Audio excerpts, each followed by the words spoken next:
Pemirsa masih tersambung melalui line Zoom bersama Bapak Chandra Pasaribu selaku Head of Research Analyst PT Yuanta Sekuritas Indonesia.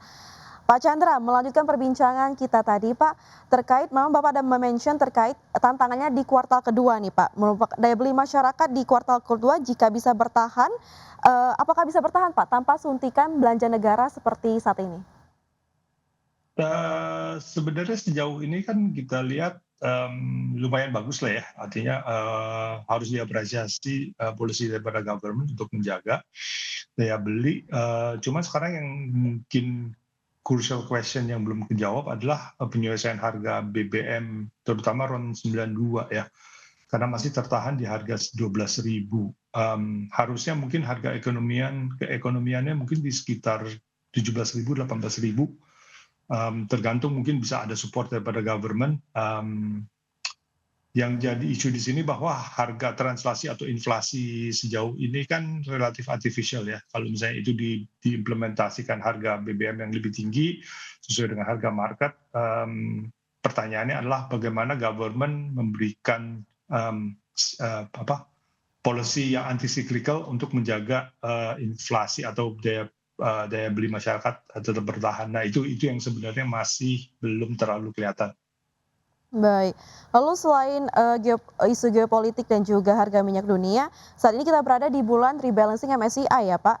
Lalu, sejauh mana efektivitas bobot saham-saham baru kita nih Pak, dalam menahan tekanan jual jika ada saham big caps yang nantinya atau mungkin keluar dari indeks global tersebut?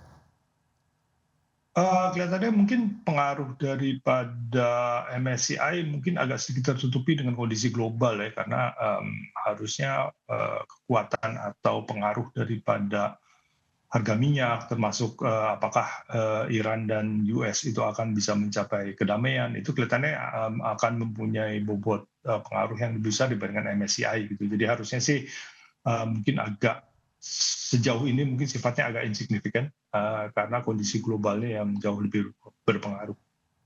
Baik Pak, lalu di tengah kondisi yang saat ini, menurut Bapak sektor mana yang bisa dilakukan investor untuk hedging di tengah harga minyak yang naik ini Pak? Kelihatannya untuk posisi hedging adalah dollar earners yang notabene adalah export companies, dan kalau misalnya di IDX mungkin yang dollar earner itu kan seperti gold mine, CPO, coal, dan nikel ya. Jadi company-company yang relatif melakukan ekspor komoditi dan harga komoditi juga mungkin sedikit favorable dan mereka dalam US dollar sehingga akhirnya menjadi hedging position terhadap kondisi volatile di global. Baik, artinya, saham-saham komoditi bisa masuk ya untuk hedging ya, Pak, ya? Betul, betul. Lalu Pak, kita beralih ke saham pilihan. Pemirsa dapat simak di layar kaca Anda, saham-saham pilihan yang direkomendasikan dan mungkin saja bisa menjadi referensi untuk Anda, namun lagi-lagi keputusan investasi tetap di tangan Anda. Saham pilihan yang pertama ada dari BBCA, yang support di 5.800 dan resisten di 6.100, direkomendasikan buy. Lalu ada BRMS yang di support di 800 dan resisten di 860. Direkomendasikan buy. TPIA support di 6.275 dan resisten di 6.675. Rekomendasi trading buy. Dan ada BWPT support di 131, resisten di 145, rekomendasi buy. Namun sebelum kita membahas saham pilihan ya Pak, mari kita lihat terlebih dahulu update pergerakan IHSG pada pembukaan hari ini, yaitu IHSG bergerak mengalami kenaikan di level 1,22% ya, di level 7.178,93. Lalu ada dari top gainers, pemirsa ada BRPT, ada PTRO, Antam, BBCA masuk top gainers, dan juga TINS. Lalu dari top losers ada saham energi Mega Persada, Medco, Riki Putra, lalu ada NCKL dan juga ASA.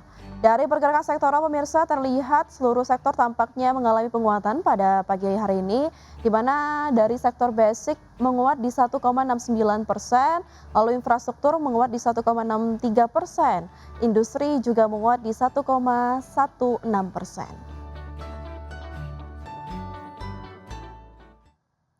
Dan pemirsa kita beralih untuk membahas saham pilihan tadi, Pak Chandra, bagaimana Pak untuk BBCA?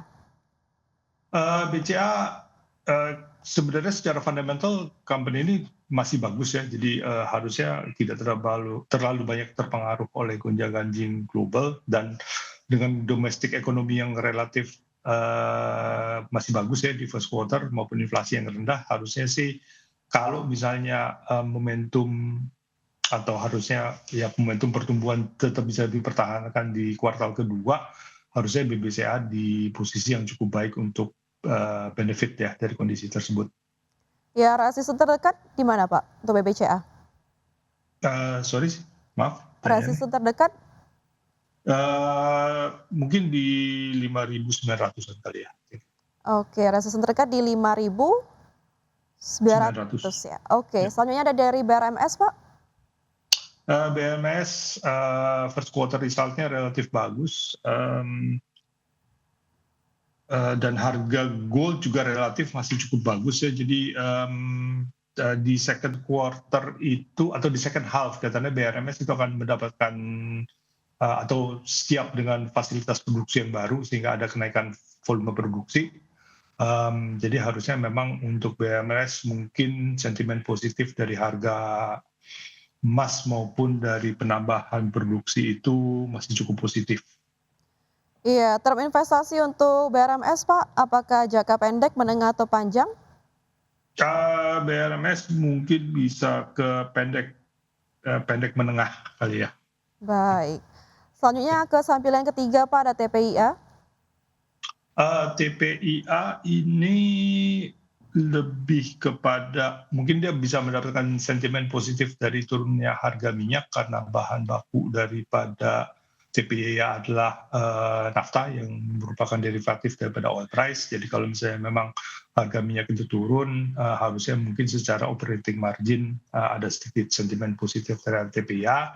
On top of that, harga plastik sebenarnya juga lagi sedang naik dan kebutuhan plastik kelihatannya nggak berkurang. Ya, jadi harusnya dia agak mungkin sentimen positif dari dua sisi. Baik Pak, untuk TPIA jika dibandingkan dengan kompetitor di sektor yang sama, apakah ada keunggulan spesifik yang membuat saham TPIA ini lebih layak dikoleksi saat ini Pak? TPIA tuh kalau nggak salah nggak ada kompetitornya ya dengan size yang sebesar itu. Oke, Jadi kelihatan iya, karena dia relatif kan derivatif petrochem, rasanya nggak ada company yang size-nya sebesar mereka, dan kompetisi itu datang sebenarnya dari barang import ya, oke. karena derivatif plastik itu dari import, cuman import itu juga menghadapi constraint rupiah yang melemah. Ya, jadi import pun relatif mungkin expensive. Baik, untuk saat ini berarti TPA cukup unggul ya Pak di sektor tersebut. Selanjutnya Betul. ada dari BWPT Pak. Nah, BPPT ini mungkin seperti CPO company yang lain akan terdampak posisi dari naiknya harga CPO. Kenaikan harga CPO juga banyak disebabkan karena sebagai alternatif fuel dipakai di biofuel segala macam. Jadi kenaikan harga itu harusnya relatif sustainable, dan kalau kita lihat secara share price movement, harga daripada saham daripada BWT ini mungkin agak sedikit laggard dibandingin saham-saham CPO yang lain seperti TAPJ atau DSNG atau bahkan ALI gitu. Jadi ada sedikit opportunity atau peluang untuk kita lihat untuk rally menyusul lah daripada saham CPO yang lainnya. Resisten terdekat Pak untuk BWPT di level berapa?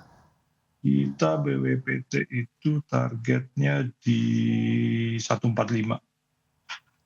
Ya, jadi range trading itu mungkin di 131 sampai 145. Baik, itu dia pemirsa 4 saham pilihan BBCA, BRMS, TPIA, dan BWPT. Baik Pak, pertanyaan terakhir mungkin ya Pak Chandra ya, terkait dengan Ya. IHSG yang kita lihat tadi di pembukaan itu berada di zona hijau. Bagaimana Anda memproyeksikan IHSG di perdagangan hari ini Pak? Support dan juga resistennya di level berapa? Kita lebih cenderung lihat weekly ya, jadi waktu hari Senin kemarin di regional meeting itu kita suggest di 68 sampai 7.200.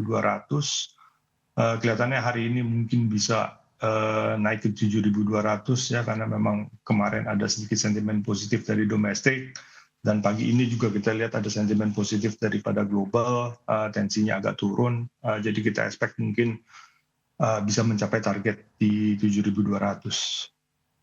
Baik, terima kasih Pak Chandra Pasaribu telah bergabung bersama kami di Market Buzz. Semoga analisis dan rekomendasi dari Anda dapat menjadi referensi baru bagi para investor dan untuk menerapkan strategi investasinya pada hari ini.